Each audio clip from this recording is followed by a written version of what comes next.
Abraham Lincoln warned that the philosophy of the schoolroom in one generation will be the philosophy of government in the next. Would you like to know what's being taught in today's classrooms? Welcome to Say What? With attorney Mark Schneider and Pastor George Rosca Jr. They'll explore the issues facing children, parents, and society as a result of the public schools and the forces behind them. Say What is the radio program of Protect Our Kids, which seeks to inform and equip concerned citizens about the looming crisis in American education. So listen in as your hosts, Mark Schneider and George Rosca Jr., unpack the issues and organizations affecting our children. And now here's your hosts, Mark Schneider and George Rosca Jr. Hello everyone, I'm George Rosca. And I'm Mark Schneider. And we want to welcome you to today's episode 159 of Say What, where we talk about the threats to our children in the public school system, including the Biden administration's endorsement of the Transgender Day of Visibility, which this year, Mark, it happened to fall on Easter Sunday, which is March 31st. Did indeed, George. You know, this is something that we have covered before on this program. The Day of Visibility is not something new. It's been around for a while, but that the Biden administration would choose this particular day to make a public announcement about it, we think deserves some attention. And, of course, this is not the only day of celebration that is in our public schools that together deny the natural order of things. But the Biden administration is probably the first in U.S. presidential history to make it a central plank of the presidential platform. And, George, it's particularly notable that at the same time they announced that on their White House Easter egg hunt, they would not allow any religious symbolism to be printed on the eggs. So there were two messages that were given by virtue of this announcement, and we thought we would take some time today to talk about this. Well, parents, as you know, we've mentioned in the past here about special days and weeks and even months that are being celebrated in the public school system to continue propagating queer theory, gender and sex ideology. And Mark, maybe we can remind our listeners of just some of those special days and weeks. We should do that. Regarding Transgender Day of Visibility, this actually began some time ago in 2010. So this was not obviously the first year that this happened, but the Biden administration began supporting it in 2021 on April 4th. And every year they've doubled down. But as you mentioned, George, this is not the only celebration. So just to give you a quick rundown, in September, if you're a public school student on campus, you're going to see posters and campus celebrations for what is called Ally Week, to become an ally of LGBT students. And then in October, there's actually two celebrations, the LGBT History Month and the Coming Out Day, as if students didn't feel comfortable already coming out. In November, there's two more celebrations, the Transgender Awareness Week that shows transgenders as victims, and the Transgender Day of Remembrance, kind of a similar celebration. And then in March, we have the Transgender Day of Visibility, which is the subject of our conversation today. The Day of Silence comes in April, essentially to shame those that don't affirm the LGBTQ lifestyle. In May, we have the International Day Against Homophobia, Transphobia, and Binary Phobia. Biphobia is what it's called. That's pretty much just what it says. In May, we have the Harvey Milk Day. That's been around for a long time. And finally, in June, we have the mother of all LGBT celebrations, which is Pride Month. That goes on an entire month, and it's become sort of a national event with parades in our major cities, but it's obviously celebrated hugely on campuses. Yeah, and most of these, Mark, for our listeners just to know, is not just California. This is all throughout the public school system. That's right. In America. Maybe with the exception of like a Harvey Milk Day. I know that's pretty specific here. Central to California. Yeah. Well, every year, the Biden administration has gotten more and more emphatic about celebrating the Day of Visibility. This year, supplanting Easter with the president's announcement. And he did it on several different mediums, including X and YouTube. But on X, this is what his post said. Today, on Transgender Day of Visibility, I have a simple message to all trans Americans. I see you. You are made in the image of God, and you're worthy of respect and dignity. And of course, every human being is made in the image of God, and because of that, there is dignity conferred upon the human race. But to twist the scripture to support something that is obviously not scriptural, we think we need to bring attention to. But rather than us talk about it, George, we actually have a video of the president's announcement that we think our listeners should hear. So why don't we go ahead and play that? To everyone celebrating Transgender Day of Visibility, I want you to know that your president sees you. Jill, Kamala, Doug, our entire administration sees you for who you are, made in the image of God and deserving of dignity, respect, and support. But we know it's hard when there are those out there who don't see you and don't respect you. For example, the onslaught of anti-transgender state laws attacking you and your families is simply wrong. This administration is standing up for you against all these hateful bills, and we're committed to advancing transgender equality in the classroom, on the playing field, at work, in our military, in our housing and healthcare systems, everywhere, simply everywhere. Today, we're announcing even more steps, but there's always more work to do to end the epidemic of violence against transgender women of color and girls of color, to ensure transgender seniors can age with dignity, and to finally pass a bipartisan Equality Act, to help transgender persons around the world live free from discrimination and violence. Above all, to be there with you. To parents of transgender children, affirming your child's identity is one of the most powerful things you can do to keep them safe and healthy. To any transgender American who's struggling, please know that you're not alone. To parents and children alike, please ask for help. And know this, you're so brave, you belong, and we have your back. God bless you all. Be brave. So there were a number of statements that were made in that announcement that we thought we would address. Starting with, I think George, to me, was very curious because he noted that there's an epidemic of violence against transgender women of color and girls of color. Now, of course, he cited no evidence for this, and I think people would be hard-pressed to find evidence of it. Now, there's always incidents of violence against everybody here in the country. Violence is nothing new in America, but he said a particular term. There's an epidemic of violence. So, we don't want to accuse the president of hyperbole or exaggeration, but this does seem like an instance of that. Yeah, and there, all of these LGBTQ organizations use this word because they're just trying to create the hype around it. There is no evidence. We've tried to search for it. In fact, most of what we have seen, and even the media portrays it, but they just don't, call it out this way, is we are seeing a lot of these boys who think they're girls committing violence against actual girls. And it's just so sad to see that. It really is, George. Well, another thing that the Biden, this is part of their plank actually, is to pass what is called the Equality Act. And you and I have been covering this for years now. If you want more information about it, it's not hard to find. But basically, this act would make the entire pantheon of LGBTQI plus people, identifying people, a specially protected class. I mean, it would affect this. Effectively, this is already the case in many regards. But this would sort of seal the deal and cut off any future challenges to what we believe is sort of a totalitarian movement here. It would affect religious hiring, educational curriculums, adoption and foster homes, even more than what it does today. Gender-affirming care would be the law of the land if this was a specially protected class. Preferred pronouns would be now policed throughout our culture.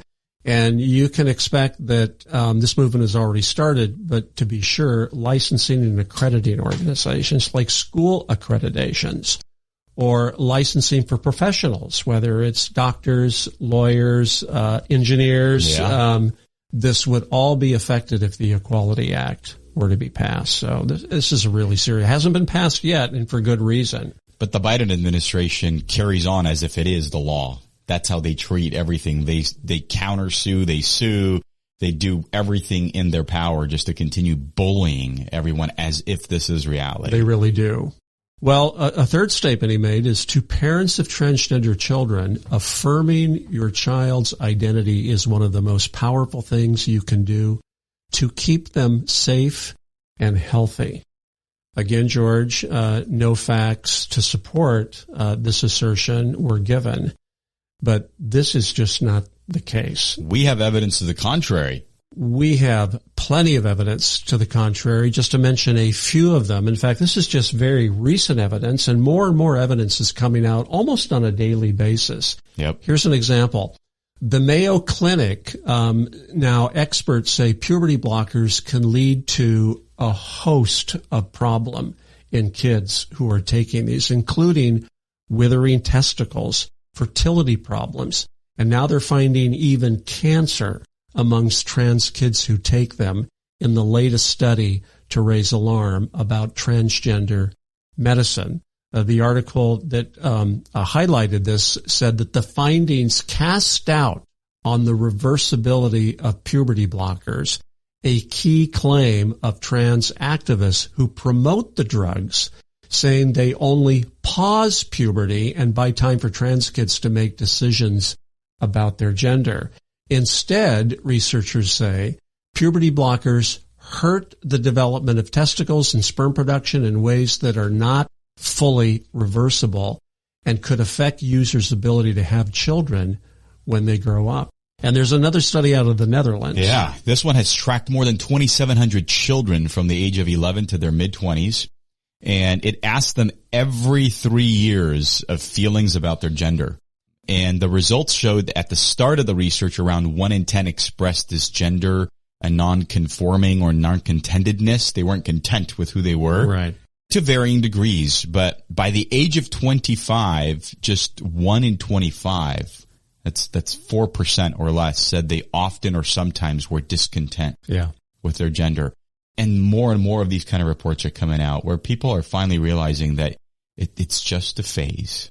It's just a phase that children are going through as they're, getting out of childhood and into adulthood, and they're trying to figure out who they are. And we've cited studies before on this broadcast where if kids are just left alone to deal with their gender, in 61 to 86% of cases, they just simply grow out of it and they're fine.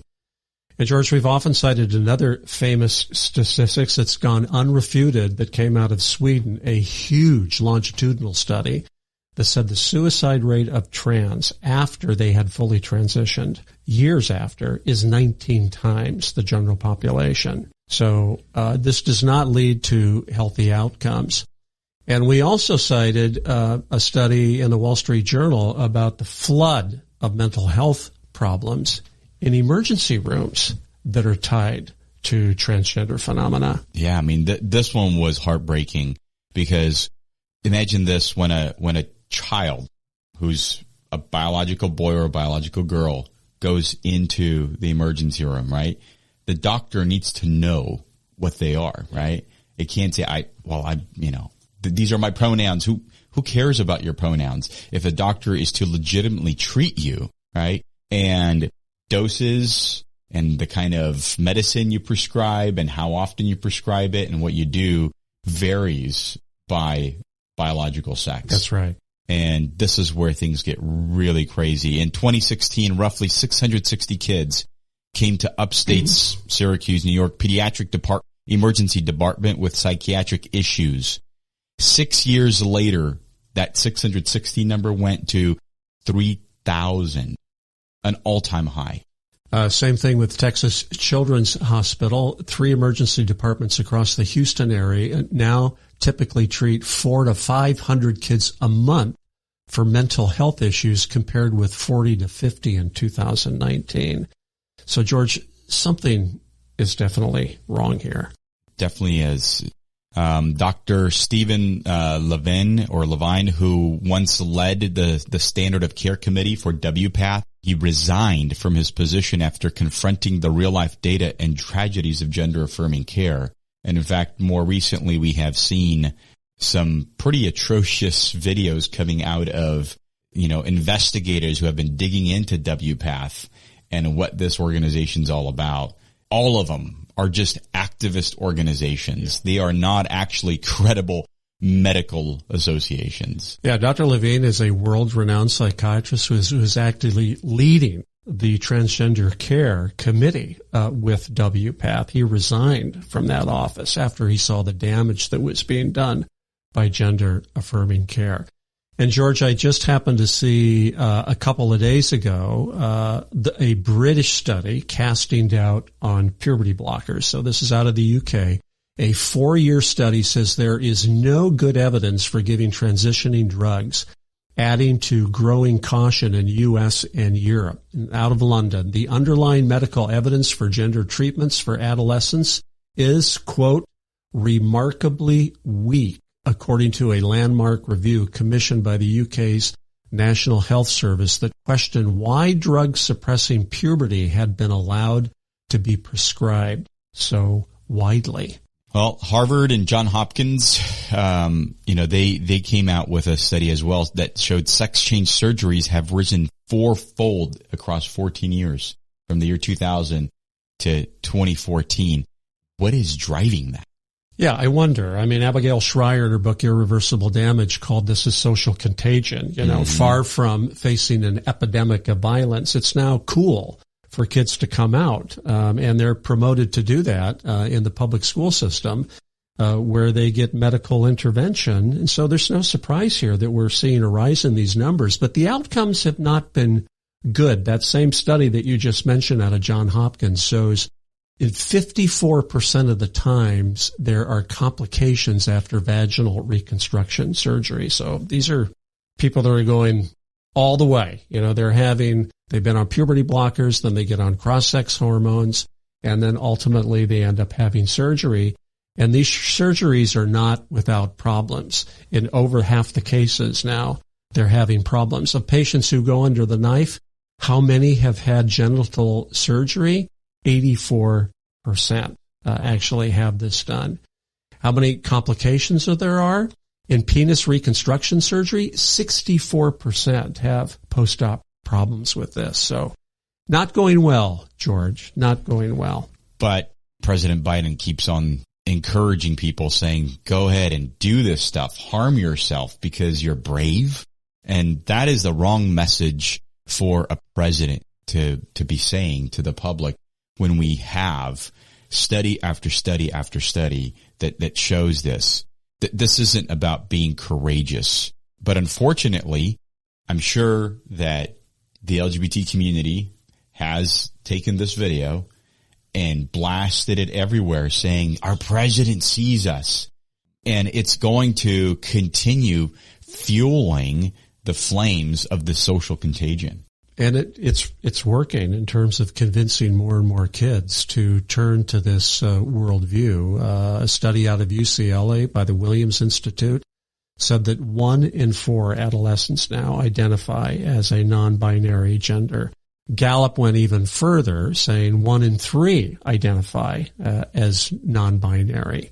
He went on to state that state laws protecting children from trans activism is simply wrong. Now, George, this is quite a statement, because I would ask, according to who? Based on what moral standard? As soon as you say something is wrong, that has to be based on some standard of right and wrong. Of course, he doesn't cite any. The president claims to be a Catholic. And just, I think, in the last couple of weeks, the Vatican has come out with a document coming out against transgender medical intervention and transgender surgeries. That uses the same word, dignity, dignitas infinitas. We don't have time to talk about this week. This is actually part 1 of a 2-part program, so we're going to go into more detail about this next week. But you're right. He says that because transgenders are made in the image of God, they are deserving of dignity and support. dignity, dignity.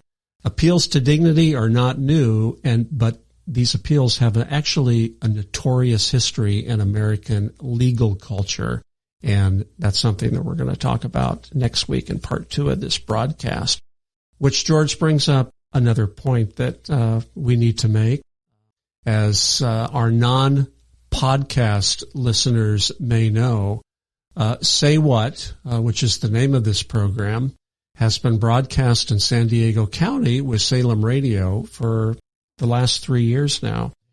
Unfortunately, this will be our last broadcast with Salem Radio. We've had to go in a different direction. We think this is going to be temporary, and we hope to be back very soon.